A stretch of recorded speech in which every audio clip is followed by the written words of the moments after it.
Arsenal agreed deal in principle to sign Ecuadorian teenage twins Edwin and Holger Quintero from Independiente del Valle when they turn 18 in August 2027. That is the news and the exclusive from James Ollie of ESPN. He came in with that news saying that the players were in London this week to complete formalities, and he gave the full story there via ESPN. And Fabrizio Romano came in with his confirmation, crediting James Ollie, saying that Arsenal have agreed a deal to sign the 16-year-old twins. The agreement is in place. He also mentioned that they travel to London.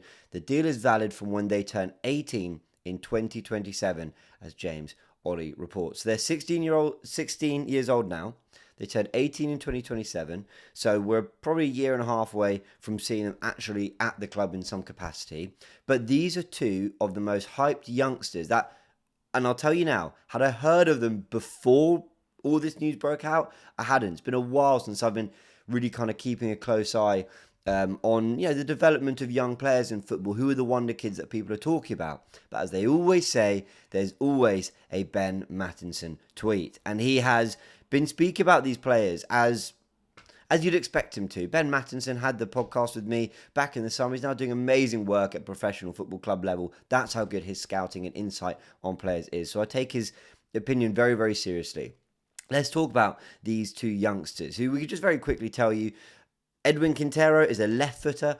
Both stand about 5'7", 5'8", but they're very young. You expect them to grow. He's a left footer who can play out on the right. And Holger is more of a central/left player who is right footed too. But let me tell you a little bit about these players via Ben Mattinson, who has said, talks about teams and their talents, and he talks about Independiente del Valle having lots of talent in Ecuadorian football. You should know that they also play in the Serie A of Ecuadorian football. So this is supposedly one of the top clubs. Again, no, I'm no expert. I've just had to have a quick Google. Okay, their side doing very well.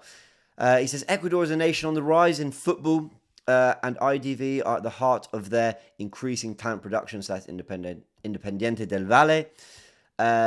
And he talks about Caicedo, Pires, and Capier, and he's sort of saying, well, who's up next? And in that list, if I'm just having a look here, he's got Edwin Quintero, right winger, 15 years old at the time of making this thread. When he did it in March 5th, he did it.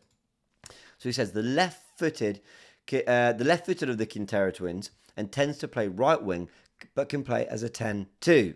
Excuse me.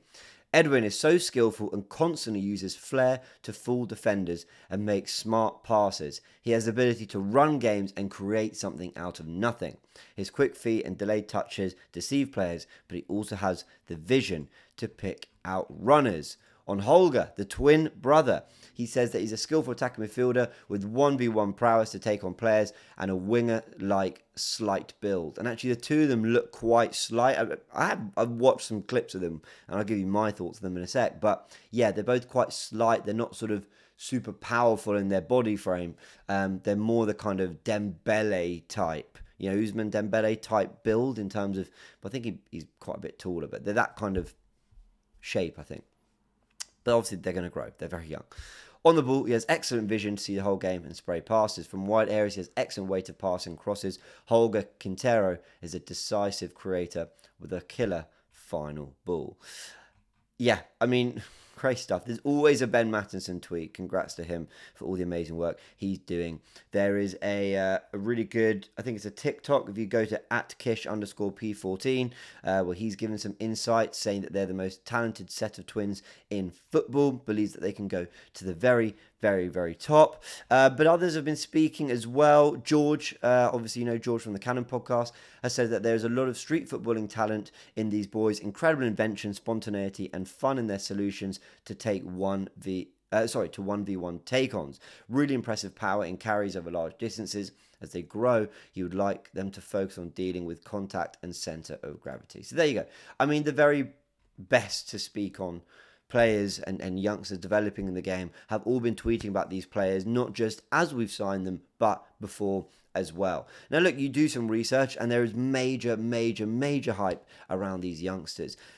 What you've got in Edwin is he's the left footer, plays on the right. I think from a glance they played quite similarly. Loads and loads of flair, loads of trickery, and loads of natural guile. They look quite effortless in what they're doing. I have to say, they look unbelievably impressive. And when you're 16 and we're talking about Max Dowman at 15 and what he's doing, sometimes you can just see it quite early, right? You can go, right, that the technical level is not in question. So you're now talking about mentality, you're talking about growth, you're talking about fitness and keeping healthy as well. You're talking about good coaching. At Arsenal, have moved to bring these two in. And I will say with Edwin, there is a lot of competition in his position. If you're talking about a left footer who can play out on the right, but can also play in 10 spaces, there's Saka, there's Madueke, there's there's Ethan Nwaneri, and there's Max Dowman, who I just mentioned too. But on the left side, I actually think there is more growth and development on that side of the pitch for Arsenal. Eberechi Eze, who I think sounds, in terms of the areas of the pitch he plays in, quite similar to the other twin, Holger Quintero. I wonder if Arsenal want to strengthen in that area of the pitch, bringing in players who, again, are right-footed, can play off the left, can drift inside. We haven't had a lot of right-footed 10s for a while. We've now got an Eberechi Eze, but are we trying to build towards that too? I don't know. But again, flair, lots of creativity, proper, street footballing skill was mentioned there by George, and I can kind of see that there is lots of creativity in the way that they're trying to find solutions in 1v1 duels, in their ability to make different things happen. But at the same time, they look very mature players. They're not holding onto the ball too long, giving and going very quickly. I can really see them fitting into the style of football, the DNA of what Arsenal meant to be on the pitch in terms of attacking, quick passing football, but also having players with real flair who entertain. I'm no expert on these players. I can only tell you what others have said. I can only have a glance on YouTube. But there is a lot of excitement. I can understand why a lot of people are backing these guys to go and be, some of the greatest twins to ever play in the game. And signing both of them, I like that. It's exciting. You've got two players with immense quality and hype around them coming to the club when they turn 18. So again, when they turn 18, you then wonder what's the progression there. What are Arsenal going to look to do from that point? Are there loans potentially, or are we looking to get them involved in the first team quite quickly, like we did with Ethan, like we did with Miles, and like we've done with Max Dowman? What I also want to say is just a huge shout out to Per Mertesacker and the work that's being done behind the scenes to go and improve the quality of players that are coming through the academy, but the players of young, because obviously these two aren't coming through the academy, aren't they? We're adding quality to the academy, and we're trying to grow and have a better production out of the first team. Because I think Arsenal, while yes, Dowman, Nwaneri, Lewis-skelly have been brilliant, obviously Saka for the last 5-6 years' work, I don't think we've been producing talent at quite an extraordinary rate that you'd expect of Haaland. Chelsea and Man City can point to youngsters, whether they're at the club or have gone somewhere else, who have really kind of come through their academies and are having a big impact at the highest level of football.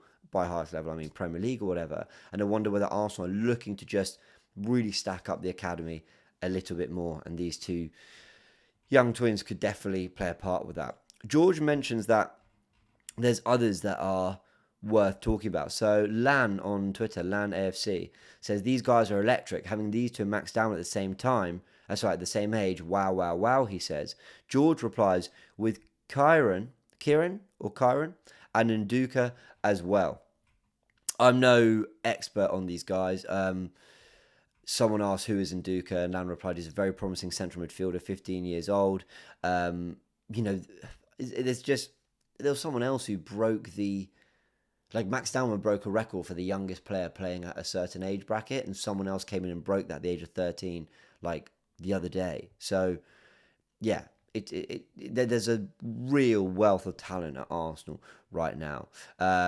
Next Generation Arsenal in July said that Arsenal were leading the race of Premier League clubs to sign highly rated under-16 player Michel Nduka from Charlton. He's a midfielder, would be excellent captain for the academy. Apparently he's a promising central midfielder who is 15 at the moment. And then there's Ozyan Vuna, who we covered here on Goonerverse News. This is another youngster coming from Irish football that Arsenal are bringing in, I think, January of 2027. So again, we're a year and a half away from seeing him, another midfielder.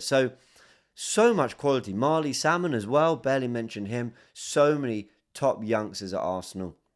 And I can only give major credit to Per Mertesacker, maybe Arteta, maybe Andrea Berta, whoever's involved in trying to, I think, correct some of the errors that we saw, I want to say, between maybe 2015 and 2020 in terms of the production of academy players. Yeah, I think it's really good to see that Arsenal are taking that very, very seriously too. I don't think there's much more to say on the signing of youngsters front, yeah, I don't think there's much. Oh, there was this tweet as well from at F Talent Scout, Football Talent Scout, says that another 10 out of 10 talent from the great Independiente del Valle Youth Academy, Edwin Quintero, and he's done a thread on them. So I'm telling you, I haven't seen youngsters be this hyped and this talked about. So early on into a signing. Like when we signed Ozian Vuna, I didn't see like all this outpour of kind of analysis and talk from other, football scouts or Twitter scouts, whatever it might be. But here, a lot of people seem to know about these twins and are very, very excited about them. Now, just a quick update on injuries. We may as well do that. I don't think it's worth its own video. Mikel Arteta said ahead of playing Brentford that William Saliba is a matter of days, as is Leandro Trossard, whereas Kai Havertz is nearer to Gabriel Magalhaes in that they're both a matter of weeks. That's a real shame. We thought Kai Havertz was back soon. So has he had another setback? Who knows? On Saliba, Arteta said that the ankle one, which is the injury Saliba had in August, was a really random one, a very unlucky action that kept him out for a few weeks. He tried at Anfield and he wasn't comfortable and he had to stay away. And this one as well is very bizarre, but hopefully will be a matter of days. So we hope William Saliba is back soon. Okay, everyone, sorry for the slightly all over the place coverage of the news there with the twins. I mean, I can't... It's a difficult one, right? Because I haven't seen these players play enough for me to go, yeah, this is what I love about them and this is what's going to be really exciting. But I can look at YouTube comps and I can tell you what's being said. There's major, major, major excitement around the two Ecuadorian twins that are coming in from Independiente del Valle in 2027 when they turn 18. All right, everyone, big thanks for tuning into this video. Hope you enjoyed it. Thank you to everyone who tuned into my match report after the Chelsea draw. Hope you enjoyed that, but thank you for all the kind words. I've tried to reply to quite a few of them, but really appreciate that too. There's a video on the Goonerverse doing more analysis on that particular game, and of course we'll be back with all the reaction from the Brentford result here on Goonerverse News and the Goonerverse. So subscribe to be kept up to date with everything we're doing. Many, many thanks. Catch you in a bit.